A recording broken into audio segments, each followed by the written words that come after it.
इस्लामपूर शहर आणि परिसरात दहशत निर्माण करून खुनाचा प्रयत्न, जबरी चोरी, गंभीर दुखापत, महिलांना छेडछाड तसेच अनुसूचित जाती जमातीवर अत्याचार अशा गंभीर स्वरूपाच्या गुन्ह्यांमध्ये सामील असलेल्या ज्ञानेश्वर उर्फ ज्ञानेश मिसराव पवार यांच्यावर मोक्का कायद्यान्वये कारवाई करण्यात आलेली आहे. इस्लामपूर पोलीस ठाण्याचे पोलीस निरीक्षक संजय हारुगडे यांच्या तपासात या टोळीचे 10 सदस्य सक्रिय असल्याचं उघड झालंय.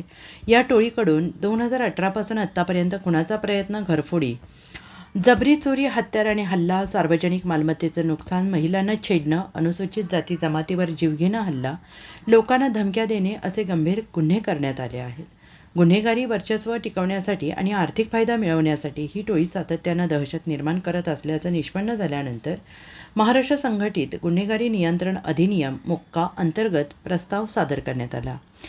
माननीय विशेष पोलीस महानिरीक्षक कोल्हापूर परिक्षेत्र सुनील फुलारी यांनी सादर झालेला प्रस्ताव मंजूर करताना आगामी गणेशोत्सव आणि स्थानिक स्वराज्य संस्थांच्या निवडणुका शांततेत पार पाडण्यासाठी संघटित गुन्हेगारी टोळीचा कणा मोडण्यासाठी कारवाईस हिरवा कंदील दिला. या कारवाईमुळे इस्लामपूरमधील गुन्हेगारी टोळ्यांना चपराक बसली असून पुढील काळात अशा संघटित टोळ्यांवर कठोर नजर ठेवून त्यांना कायमस्वरूपी नेस्तनाबूत करण्याचे धोरण राबवण्यात येणार असल्याचं पोलिसांनी स्पष्ट केलं.